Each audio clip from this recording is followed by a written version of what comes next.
परिचय। छात्रों, क्या तुम जानते हो कि बहुपद क्या होता है? सर, बहुपद एक ऐसा व्यंजक होता है जिसमें दो से ज्यादा बीजीय पद होते हैं।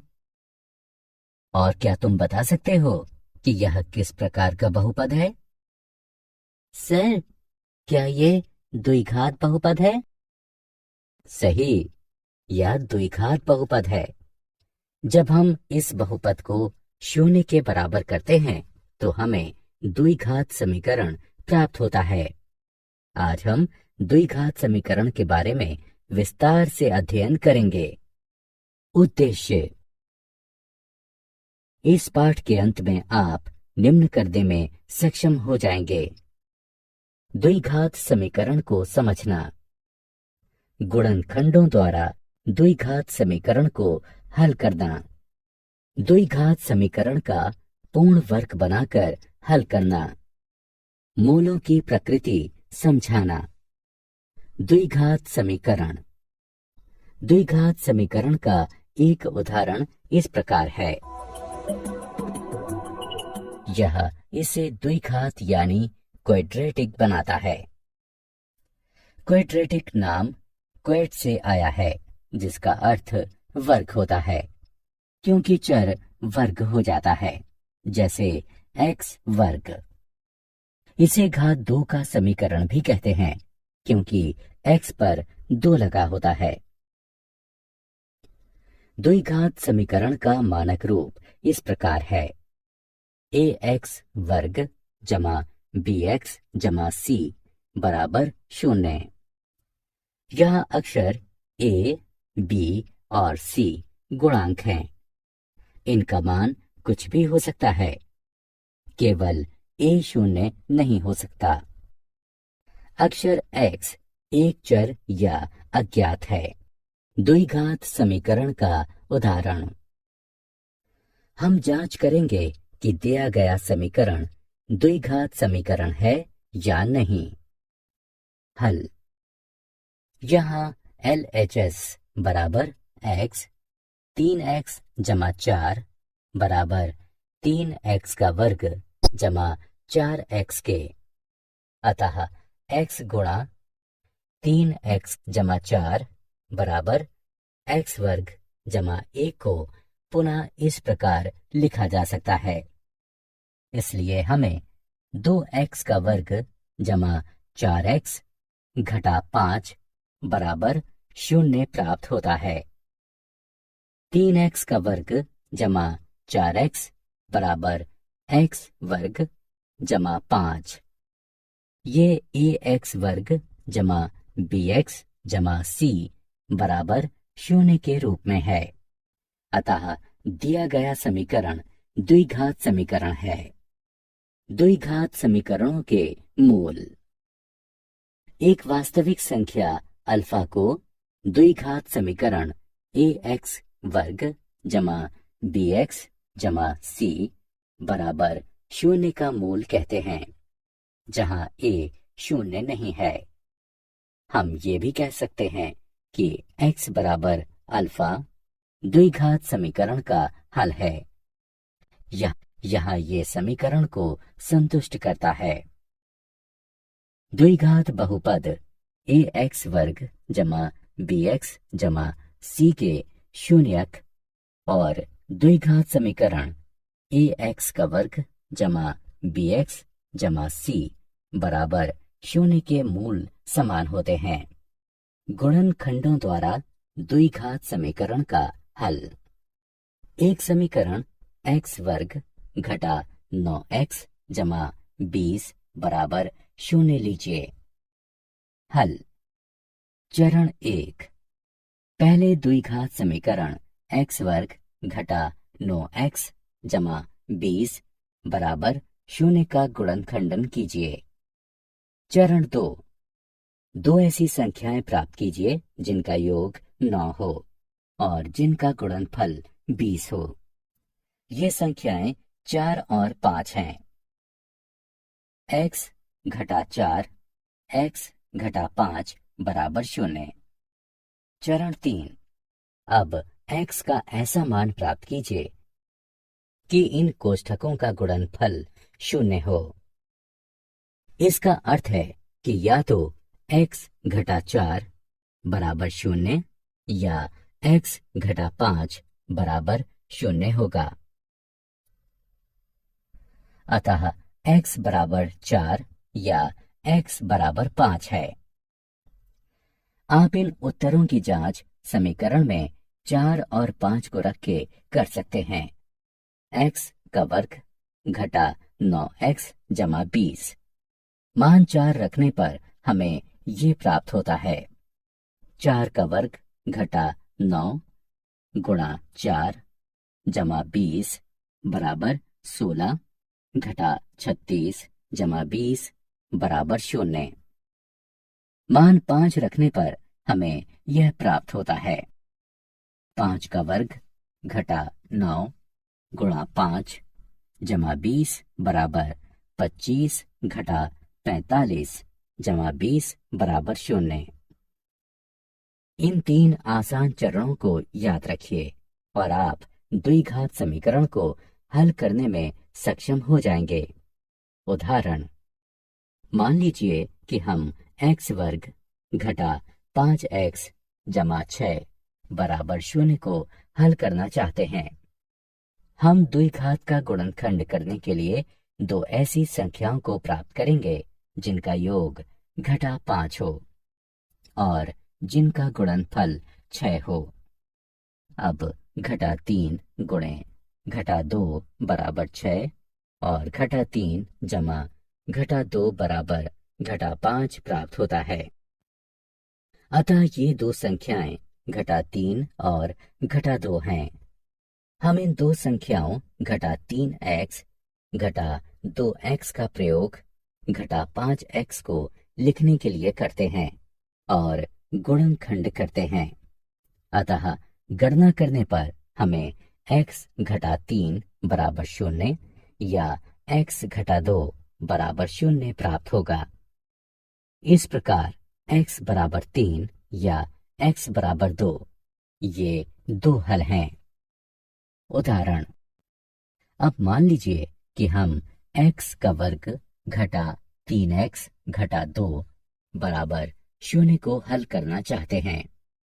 हम ऐसी 2 संख्याओं को प्राप्त करेंगे जिनका योग घटा 3 और जिनका गुणनफल घटा 2 हो।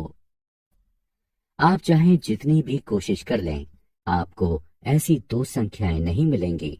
अतः इस समीकरण का गुणनखंड नहीं होगा। इसके लिए हमें एक अलग तरीके की जरूरत होगी। उसे हम अगली स्क्रीन में सीखेंगे। द्विघात समीकरण का पूर्ण वर्ग बनाकर हल। यदि समीकरण का गुणनखंड नहीं होता है तो इस विधि से द्विघात समीकरण को हल करते हैं। किसी बीजीय व्यंजक को एक वर्ग जमा एक अन्य पद के रूप में लिखना सुविधाजनक होता है। दूसरा पद x के गुणांक को 2 से विभाजित करके वर्ग बनाकर प्राप्त करते हैं। किसी भी द्विघात समीकरण को इस विधि से हल करने के लिए पुनर्व्यवस्थित कर सकते हैं। इस उदाहरण को देखें।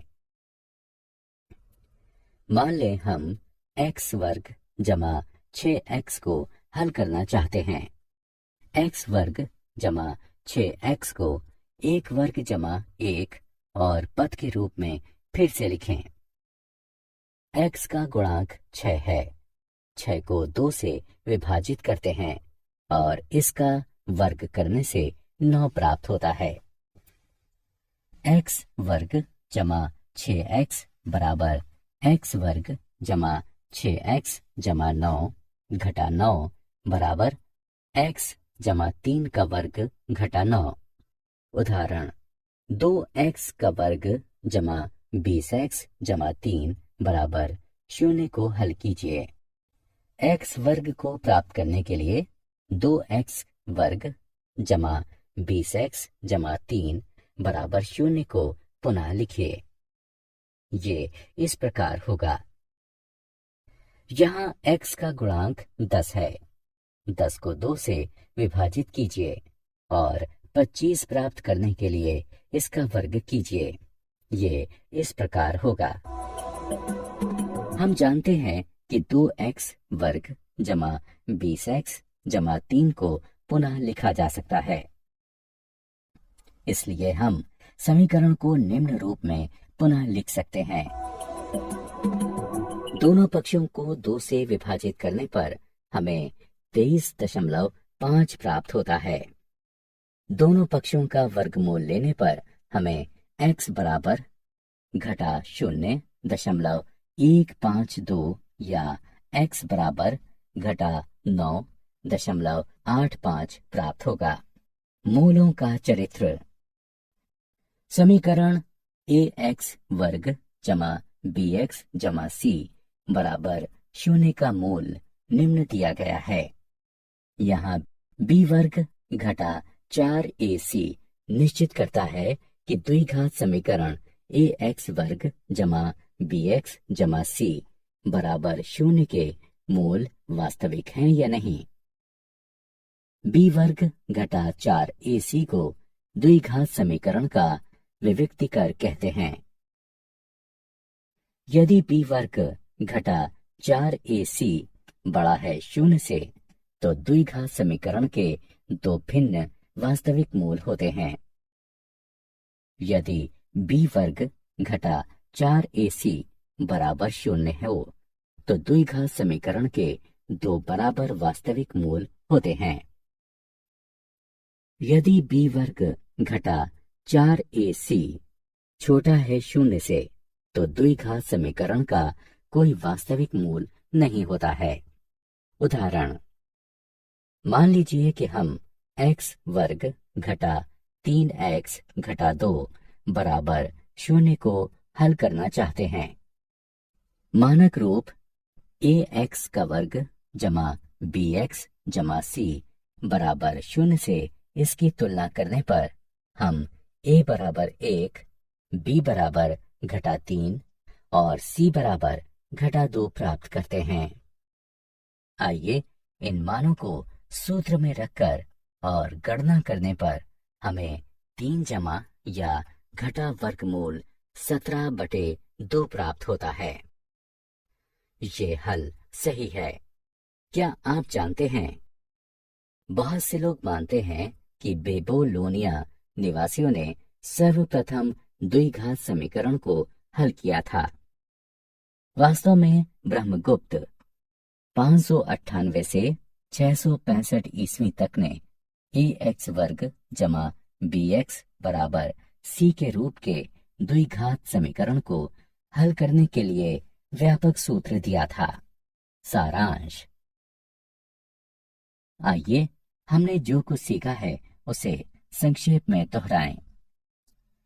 x चर वाला एक द्विघात समीकरण ax वर्ग जमा bx जमा c बराबर 0 के रूप का होता है, जहां a b c वास्तविक संख्याएं और a 0 के बराबर नहीं है। किसी वास्तविक संख्या अल्फा को द्विघात समीकरण ax वर्ग जमा bx जमा c बराबर 0 का मूल कहते हैं, यदि a अल्फा वर्ग जमा b अल्फा जमा c बराबर 0 हो। द्विघात बहुपद ax वर्ग जमा bx जमा c का शून्यक और द्विघात समीकरण ax वर्ग जमा bx जमा c बराबर 0 का मूल समान होता है। यदि हम ax वर्ग जमा bx जमा c a 0 के बराबर नहीं है, इसका 2 रैखिक गुणनखंडों में गुणनखंडन कर सकें, तो प्रत्येक गुणनखंड की 0 से समतुल्यता स्थापित करके द्विघात समीकरण ax का वर्ग जमा bx जमा c बराबर 0 प्राप्त किया जा सकता है। किसी द्विघात समीकरण को पूर्ण वर्ग बनाकर भी हल कर सकते हैं। द्विघात सूत्र। द्विघात समीकरण ax वर्ग जमा बी एक्स जमा सी बराबर 0 के मूल निम्न प्रकार के होते हैं। किसी द्विघात समीकरण ए एक्स का वर्ग जमा बी एक्स जमा सी बराबर 0 में होता है यदि बी वर्ग घटा 4ac 0 से बड़ा है तो द्विघात समीकरण के दो भिन्न वास्तविक मूल होते हैं। यदि बी वर्ग घटा 4ac बराबर 0 है तो द्विघात समीकरण के दो बराबर यानी संपाती वास्तविक मूल होते हैं।